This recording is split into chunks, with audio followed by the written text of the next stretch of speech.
antes de eu entrar até nessa questão de tratamento, que eu acho que isso é uma curiosidade, todo mundo, minha, da população em geral, existem estudos que falam, né, sobre o aumento de obesidade na população por conta da facilidade do acesso ao alimento hoje em dia e o tipo de alimento que hoje a gente tem acesso. Sim. Porque você fala, eu costumo brincar, eu falo muito com os pacientes, olha, antigamente, para você comer um doce, você tinha que fazer o doce. Então você ia lá, hoje é lá, dava né? até preguiça, né? Hoje ele chega na sua casa Isso em aí. 5 minutos, 10 minutos. Isso aí. E a gente, assim, lógico que, assim, eu costumo dizer que a obesidade, ela é muito mais complexa que uma única causa. Então, assim, a gente fala que a obesidade, ela é multifatorial. Então, a gente sabe que tem genética, a gente sabe que pode ter questão psiquiátrica associada, como a gente está conversando aqui, tem transtornos alimentares específicos, ou até mesmo quem não tem um transtorno alimentar, mas às vezes, né, no momento de depressão, às vezes tem uma alteração nessa questão da forma de se alimentar. É um dos critérios, né? A gente sabe que, por exemplo, no transtorno, nos episódios depressivos ou transtornos depressivos, um dos critérios é a perda do apetite ou o aumento do apetite. Então a gente pode transitar por esses dois lados. E a gente vê isso aqui, né? Então a gente sabe que tem isso, que tem até mesmo doenças endocrinológicas, que o endocrinologista faz screening para ver se não é causa, uma doença hormonal causando ganho de peso, mas a gente sabe que os fatores ambientais são muito importantes, porque basicamente foi o que mudou, entendeu? Então, assim, já tentaram mostrar se a genética dos indivíduos mudou muito de anos atrás para hoje, e o que é visto é que não teve tantas mudanças genéticas. O que mudou muito foram a epigenética que a gente fala, né? E aí, os fatores ambientais contam muito. Tem duas coisas muito importantes, né? Excesso de alimentos hiperpalatáveis de grande densidade calórica. Então, às vezes, assim, às vezes em um bombonzinho, você tem a caloria quase de uma refeição inteira, de um almoço. Então, assim, entender essa densidade calórica, ela é complexa, né? Porque aquilo não dá nem saciedade, como que pode ter tanta caloria? Mas que às vezes é a mistura, né? De grande quantidade de óleo com grande quantidade de carboidrato. E isso... é a bomba calórica. Exatamente. E a gente realmente vê que a gente está exposto a isso, assim. É muito produto industrializado, ultraprocessado, realmente que coloca às vezes o pior tipo de óleo possível, que a gente já sabe que inflama o nosso hipotálamo, que é o nosso centro regulador da fome, da saciedade. Então a gente sabe que até esses produtos provavelmente também mexem aqui dentro da nossa cabeça, tá? E a gente está exposto a esses produtos que a gente chama de hiperpalatáveis, né, que são os produtos que têm a mistura de gordura com carboidrato, geralmente. A gente também tem a questão da mudança de porções, que é uma questão, porque hoje em dia, se você troca uma batata média por uma batata grande em alguns locais, você paga R$1 a mais. E aí, assim, gente, como que eu não vou fazer essa troca? E aí isso vale para o refrigerante também. Um outro ponto que também já é muito associado à epidemia da obesidade, né? Bebidas adoçadas. Então, tem crianças que não tomam água e tomam refrigerante e suco. Então a criança não aprende a tomar a água e basicamente o líquido dela é de suco e refrigerante. E a gente tem que lembrar que aquilo ali tem muito açúcar. Então, assim, é um problema, entendeu? Por aí vai, assim. E essa praticidade, ela traz consequências. E o outro ponto, que também é muito destacado, é o sedentarismo. Né? E às vezes o sedentarismo, o que acontece? Às vezes a pessoa pode até fazer, às vezes lá 30 minutos de exercício 3 vezes por semana, 1 hora, 3 vezes por semana, mas o restante do dia daquela pessoa é totalmente sedentário. Então eu dou aula, né, em faculdade, e aí às vezes eu brinco com os meus alunos de medicina, assim, né? Quem aqui faz exercício? Aí às vezes assim... Às vezes até uma quantidade significativa até levanta. Aí mas vamos olhar quantos passos que você deu hoje? E aí, quando a gente vai olhar, a maior parte do dia, ele ficou parado, entendeu? Eu, por exemplo, que trabalho em consultório, basicamente, eu vejo, assim, tem dias que se eu trabalhar de manhã e de noite, de tarde no consultório, a quantidade de passos que eu dou no dia é mínima. Assim, é critério de sedentarismo, entendeu? Mesmo sendo uma pessoa que faça atividade física. Então, a OMS lançou um guideline em 2020 para estímulo ao exercício físico. E aí tem lá para criança, adolescente, adulto e idoso, por exemplo. E aí eles, além de colocarem tempo de exercício, aumentando inclusive, então colocando aqui para o adulto, por exemplo, o ideal seria você fazer de 150 a 300 minutos de exercício moderado por semana, ou de 75 a 150 de exercício intenso por semana. Isso é bastante coisa. Ele colocou a questão da importância da musculação, isso é o guideline da OMS, tá? Então é mundial. E ele já coloca sobre você estimular a redução do sitting time, né? O tempo sentado. Então, de você levantar de 1 em 1 hora, que também tem essa importância, provavelmente tem impacto aí nessa obesidade. Com certeza. Entendeu? Você está falando de obesidade, aí você falou sobre a questão hormonal e eu achei que era importante fazer uma pergunta, porque há alguns anos um querido jogador de futebol foi até um programa de televisão e ele disse que o ganho ponderal dele estava relacionado com hipotireoidismo. Eu queria que você tentasse falar pra gente se existe de fato essa relação de um hipotireoidismo levar a um ganho ponderal tão importante. Então, a gente geralmente, quando vai investigar, né, a obesidade, geralmente a gente realmente vai fazer a investigação da tireoide. A gente sabe que o hipotireoidismo franco, então quando a gente fala franco, assim, é que geralmente os dois hormônios estão alterados, né? O que estimula a tireoide está alto, ele se chama TSH, e o T4 livre, que é o hormônio propriamente da tireoide, que circula, ele está baixo. Então, o hipotireoidismo franco, geralmente os pacientes eles têm um ganho ponderal, mas o que é dito é uma média de ganho de peso de 3 quilos, mais ou menos. Então, geralmente, ele não vai ser causa de obesidade. Lógico que um paciente que tem hipotireoidismo, ele deve ser tratado, porque isso vai dar mais disposição, vai facilitar o processo do emagrecimento. Mas dificilmente uma pessoa que ganhou 15, 20, 30 quilos, está numa obesidade mais grave, a causa vai ser aquilo ali, tá? Mas, assim, é comum, né? Porque a gente quer achar uma causa, né? E numa doença que a causa não é única, assim, achar um dedo para apontar, assim, dá um... Eu sei. Então, a gente vai falar sobre tratamento, né? Porque a gente vai falar sobre as medicações usadas para os tratamentos específicos, dos transtornos alimentares. E depois a gente vai dar enfoque, né, para os tratamentos efetivos mesmos. Sim. Então, vamos lá, Lu, para transtornos, né? Vamos falar, assim, de obesidade primeiro. Para tratamento de obesidade, que a gente está falando de transtornos compulsivos alimentares periódicos, sabendo que isso leva a uma obesidade. Sim, né? Então, vamos que é um tentar... tratamento mais específico, Isso. né? Então, vamos contar um por um, né? Vamos falar primeiro de obesidade. Tratamentos para obesidade hoje. Então, assim, falando, né, na questão de tratamento de obesidade, entrando no critério só de medicação, né? Vamos lembrar que atividade física, dieta é a base da nossa pirâmide de tratamento. Mas aí, quando a gente pensa na obesidade, a gente precisa pensar no tratamento medicamentoso, que isso aumenta o sucesso. Então, assim, no Brasil, hoje, a gente tem algumas medicações que são consideradas label para o tratamento de perda de peso. A gente fala label é o quê? Tá na bula, que é uma medicação para emagrecimento. Porque isso, às vezes, é muito confundido. Por quê? É comum usarem as medicações off-label. Se você quiser, eu também falo um pouquinho sobre isso, porque entra nas medicações de vocês. Sim, com certeza. Mas, assim, quando a gente fala de medicação label, então a gente tem uma das mais antigas, se chama Orlistat, é uma medicação que não trabalha, em geral, assim, o mecanismo de ação dela não tem a ver com fome e saciedade. Ela trabalha diminuindo a absorção de gordura. E aí ela vai ter um impacto pequeno, mas é uma medicação que tem disponível no Brasil que a gente pode prescrever. A gente tem a sibutramina, que é uma medicação mais antiga, que é liberada no Brasil para o tratamento de obesidade. Basicamente é a única indicação dela.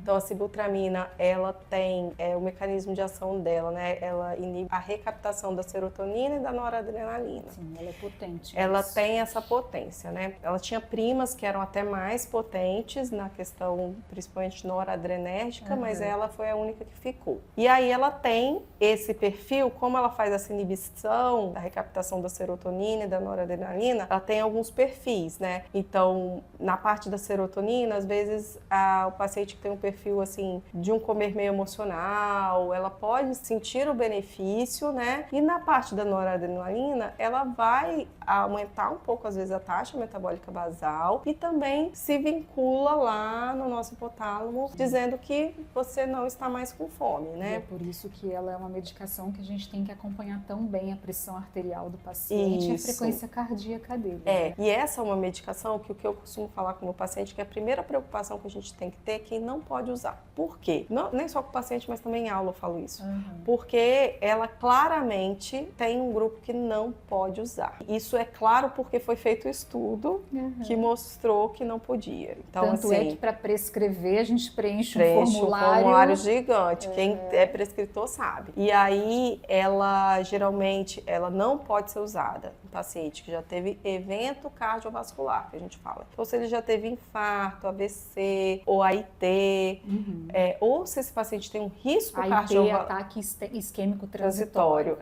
Ou se ele também tem um risco cardiovascular muito grande. Então, assim, tabagista, hipertenso, diabético, dislipidêmico, quando você soma tudo isso, a gente leva que isso aumenta muito o risco cardiovascular, esse é um paciente que você não deve usar essa medicação. Você também não convém usar essa medicação se ele é um hipertenso descontrolado, por exemplo. Se ele for um hipertenso bem controlado, poucas medicações, você pode considerar. Eu particularmente... Não é proscrito, mas eu particularmente às vezes evito, mas ainda pode ser considerado desde que não seja descontrolado. E um grupo que a gente tem que ter muito cuidado é o paciente que tem transtorno bipolar, porque esse paciente... É inibidor seletivo.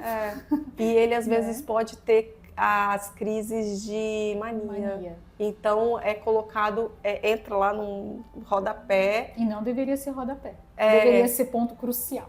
Então. E aí você tem que tomar esse cuidado. Se o paciente já tem esse diagnóstico, é uma medicação que não deve ser utilizada. Você pode, sim, desencadear o episódio de mania. E aí você também tem que ter outros cuidados, né? Assim, tá numa depressão importante. Eu acho que também não é interessante, assim, né? Nem deve, porque por ser o inibidor até seletivo, a gente pode aumentar até mesmo o risco de suicídio desse paciente prescrevendo ele. Pois é. E também, dependendo do que esse paciente está usando, às vezes também aumenta efeito adverso. Né? Exatamente. Então é outro cuidado que você tem que ter. Saber o que seu paciente está usando. Tanto é que a própria bula dele fala, se o paciente estiver fazendo uso de uma medicação psicotrópica de ação central, você tem que rever se vai prescrever ou não. Exatamente. Eu estou falando isso porque às vezes eu recebo pacientes, né, começam um tratamento para um transtorno ansioso, para um transtorno depressivo e por vezes ele está com obesidade, procura um outro profissional e ele vem com uma receita de sibutramina. Então é uma preocupação constante, porque a gente faz o sinergismo de drogas ali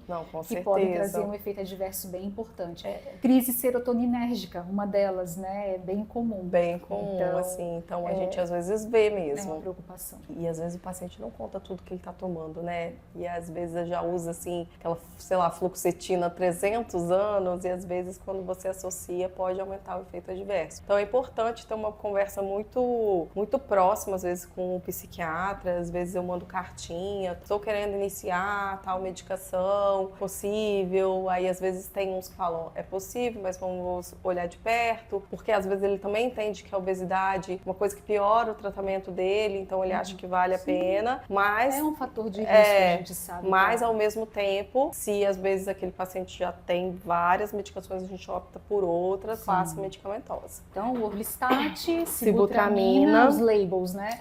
Aí a gente tem, ainda nessa parte que mexe mais com o sistema nervoso central, né? A gente tem uma medicação que é uma associação chamada de bupropiona com naltrexona e a gente entrou no mercado desde maio do ano passado. Tem pouco tempo, ela é bem tem pouco recente. tempo. Ela foi aprovada na Anvisa tem muito tempo, mas ela demorou muito para ser comercializada. E na verdade já se fazia essa associação antes da medicação vir. A gente prescrevia às vezes manipulado ou então a própria medicação separada. Separada, isso aí. A gente também fazia isso em consultório e agora chegou a medicação pra gente, né? Ela tem, eu acho que essa é uma medicação que ela pega bem esse paciente do comer emocional, sabe? Eu tenho um pouco essa... porque o mecanismo de ação dela vai muito mais para esse lado do dopamina. Então parece que a melhor resposta não é o paciente hiperfágico, é o tal do paciente que fala assim que ele tem a vontade de comer, ele tem a necessidade daquele prazer de comer, porque ela trabalha um pouco mais nesse mecanismo. Sim. E assim, você acertar no perfil do paciente e a medicação aumenta o sucesso de tratamento. Existem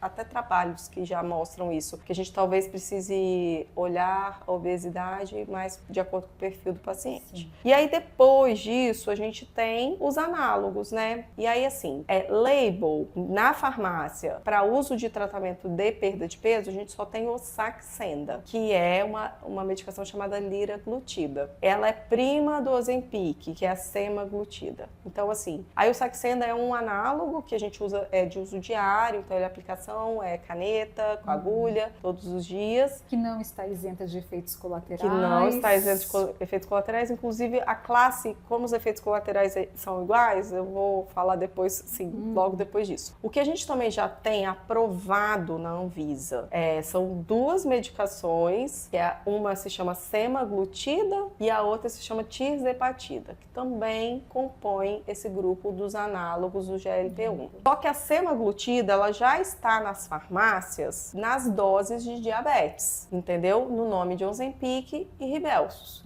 E aí o que está sendo feito é que quando você acha que o paciente tem um perfil para essa medicação, a gente tem usado ainda como off-label, porque na bula do Ozempic e do Rybelsus não está prescrito para isso. Mas já é uma medicação amplamente estudada para isso. E qual é o perfil, Lu? Então, esse perfil, eu acho que é uma mistura, porque ele tanto o hiperfágico, ele vai muito bem, porque melhora essa questão da quantidade, né? Ele acaba comendo um pouco menos. Então, acho que ele vai muito bem nesse quesito, mas ele tem um mecanismo central também, de questão do controle, da fome de forma central. Alguns pacientes até descrevem essa coisa da melhora da compulsão, mas eu não diria que é o principal efeito.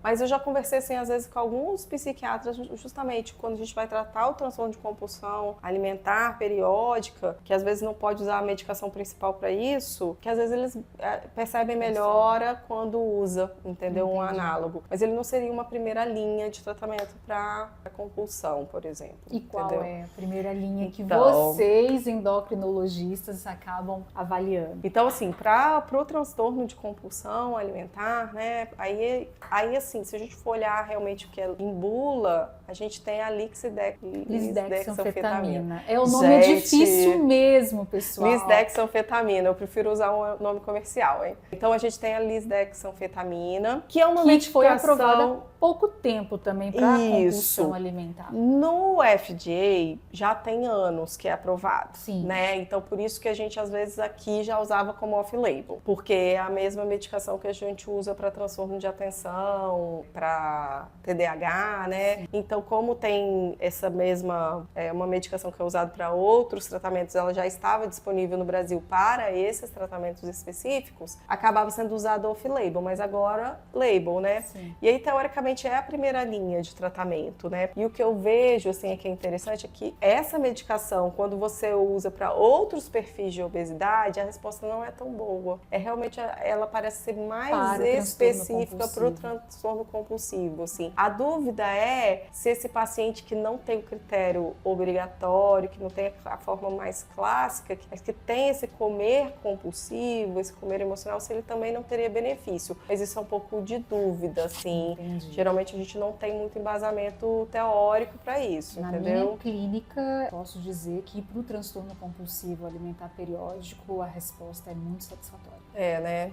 E eu tenho um pouco essa impressão. Só que é uma medicação que a gente sabe dos riscos também. É um psicoestimulante, o custo é altíssimo. Não está isenta, né, da gente ter uma dependência provocada pela medicação. Eu, particularmente, assim, em consultório, hoje, eu faço, assim, quando eu quero que vá para esse perfil, eu costumo já vincular parceria com o psiquiatra. Primeiro que, às vezes, né, existem dados, né, do paciente com transtorno de compulsão compulsão alimentar, ele tem mais quadros de depressão, bipolaridade, ou até transtornos de ansiedade, né? Transtorno de ansiedade. E aí, às vezes, assim, é muito comum já já estar em tratamento, e aí você colocar essa medicação, às vezes, também simultânea, pode aumentar efeito colateral. Sim, então, ter ajuda nesse manejo, eu acho que é muito importante. Justamente essa questão da dependência, assim, e é o que a gente conversou lá logo no início, que também tratar sozinho o uso de medicação, eu sempre tenho a impressão que o resultado ele é inferior, assim, entendeu? Por um problema multifatorial, um tratamento multidisciplinar. É, né? exatamente. Então é muito difícil que você, com um problema multifatorial, você consiga apenas com um especialista na área englobar tudo e conseguir um resultado realmente não satisfatório. Eu acho que no início você consegue ter resposta. O problema é conseguir manter, no longo estabilizar. Prazo, com certeza. Então isso realmente eu acho que requer uma união entre vários profissionais da área de saúde, né? O nutricionista, o psicoterapeuta, o endocrinologista, o psiquiatra, para a gente poder conseguir de fato manter essa estabilidade. Mas aí que mora a questão, né? Quem da população brasileira consegue ter acesso a todos esses profissionais que conversem de uma maneira periódica e que consiga sustentar um tratamento que você mesma falou, é uma medicação cara, né? Então muito pouco acessível.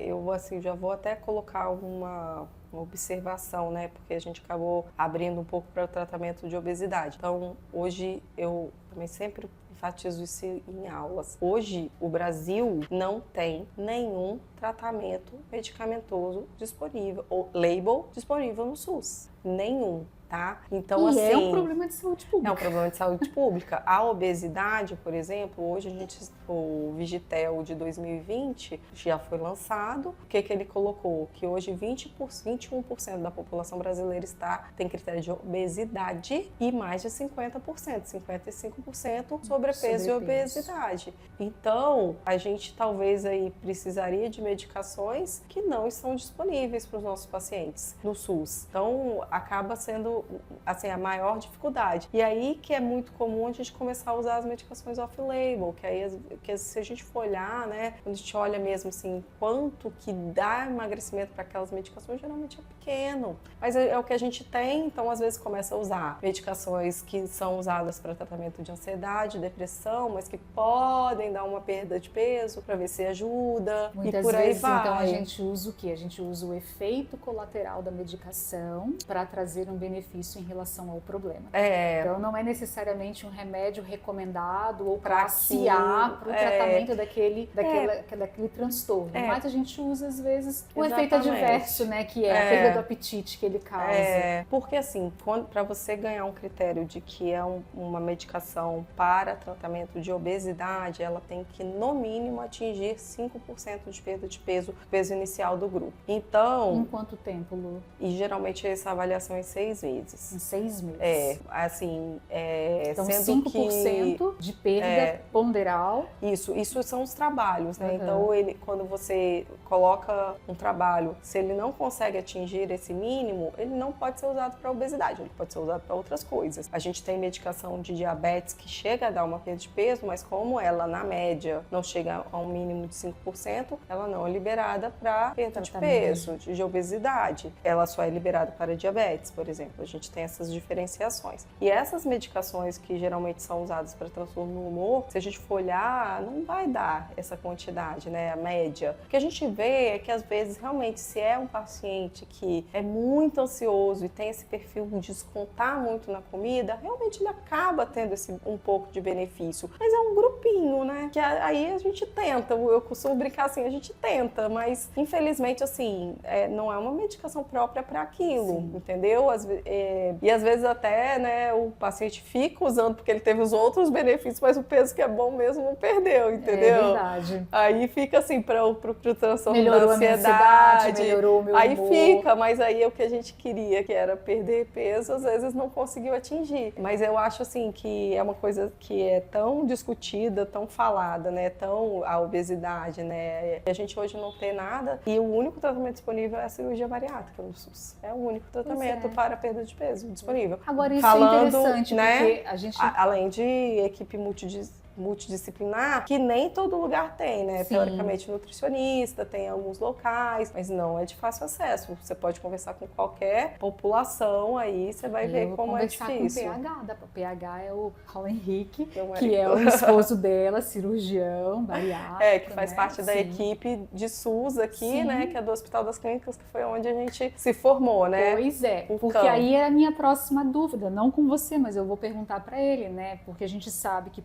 no SUS, para você chegar ao ponto de ser submetido a uma cirurgia bariátrica, você teoricamente tem que ter tentado tratamentos anteriores, né? E ter realizado acompanhamento com um psicólogo, por exemplo, porque você tem que ser liberado por esses profissionais para progredir para uma cirurgia. Isso. Então, até isso é deficiente. Muito deficiente. Então, que tratamentos são esses que a pessoa tentou e que eram de fato efetivos? Então, isso assim, é um problema. Eu lembro muito claramente quando eu comecei, né, na endocrinologia, comecei a avaliar, aí eu atendi ainda no SUS, né? Hoje eu atendo também um perfil de hospital terciário, né, que é na Santa Casa, mas na época eu atendi um perfil de pacientes de unidade básica, sim, logo mais no início. ambulatorial. Né? Mais ambulatorial e mais pacientes que estavam mais no início de processos, assim, né? E era um questionamento que eu me fazia, assim, né? Esse paciente veio, me procurou porque ele entrou numa fila de bariátrica e queria o laudo do endocrinologista liberando. E aí, às vezes, a gente ia conversar, né?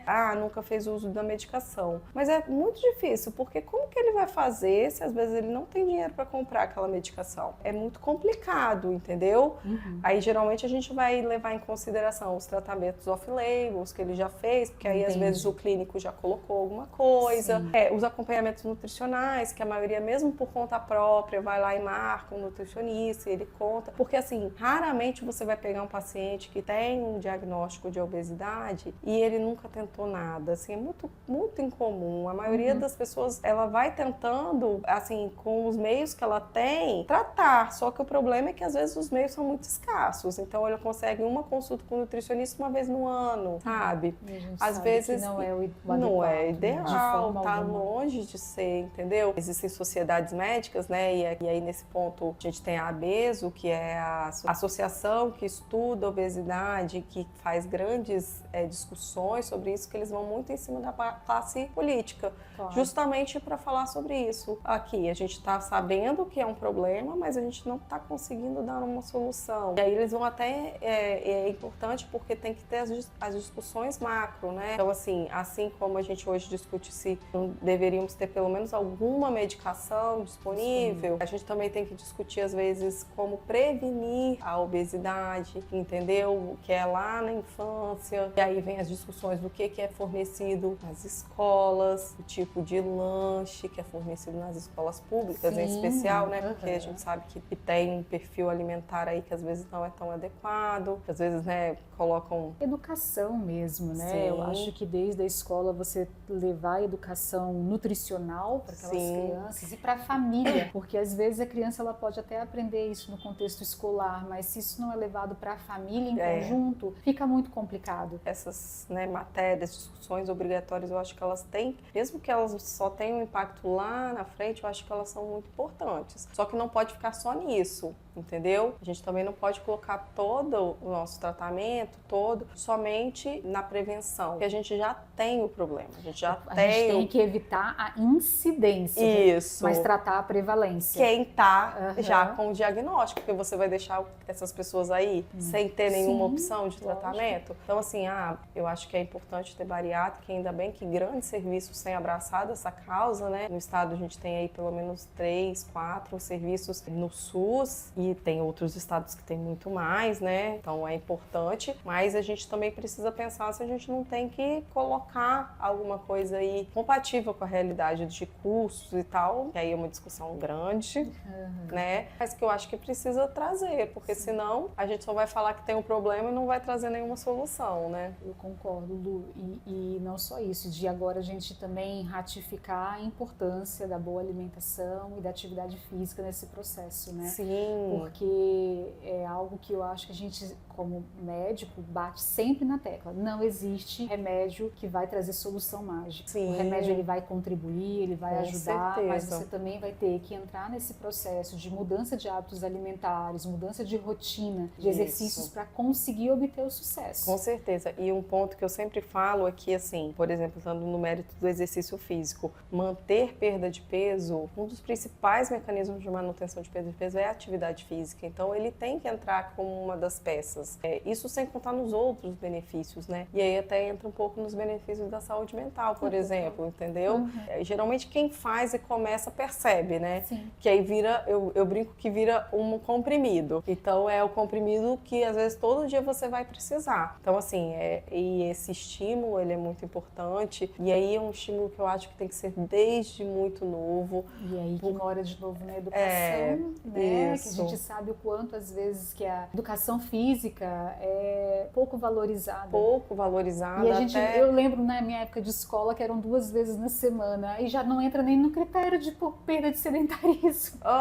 Né? Não, e assim, né, infelizmente a gente ainda tem essa questão, né, porque a gente falou do sedentarismo falando do adulto, mas na criança a tela é um vilão. Assim, eu acho que a gente tem que entender que existe a modernidade, mas eu acho que para a questão do sedentarismo ela veio atrapalhar demais, né, um vilão. Então, a gente conseguir disputar com joguinhos é muito difícil, só que a gente precisa mudar isso, porque senão, assim, só vai acrescentar, né? Só vai crescer o nosso problema lá na frente. Pois é. Muito bem! Eu fiquei muito satisfeita pela sua aula, aprendi horrores hoje, muito feliz. Então, assim, agora não tem a ver com obesidade, transtorno alimentar. Eu queria perguntar pra você o que você faz para manter a saúde da sua mente? Então, hoje eu tenho, assim, alguns pilares, assim. Eu, por exemplo, hoje, meu exercício físico, ele é inegociável. Na minha casa, isso é uma conversa que a gente já teve. Então, assim, eu e meu marido, a gente senta, a gente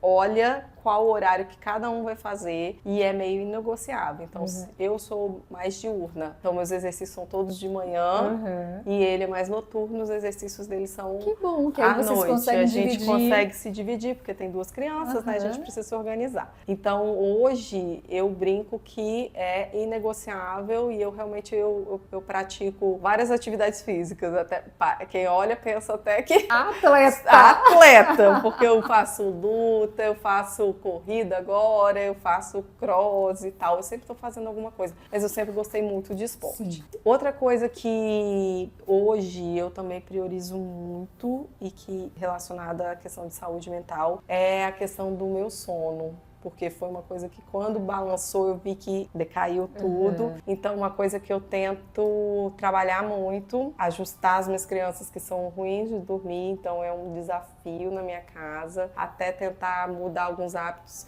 E eu acho que esse talvez seja o mais difícil, mas de fazer a higiene mesmo. Higiene do sono, olha como é complicado, né? É difícil. Mas eu acho que esse é um outro ponto. Que você percebe então. Que esse é o que eu estou tentando ainda melhorar. Entendi. Ainda não chega, não alcançamos o ideal. Não alcancei, mas eu acho que estou no processo. Entendi. Mas eu acho que hoje, com certeza, a atividade física entrou assim como principal fator de proteção para a sua Exato. saúde mental. Exatamente. Tá certo. Então, para terminar, cadê, lindo? Cadê? Ah, tá aqui, eu vou pegar.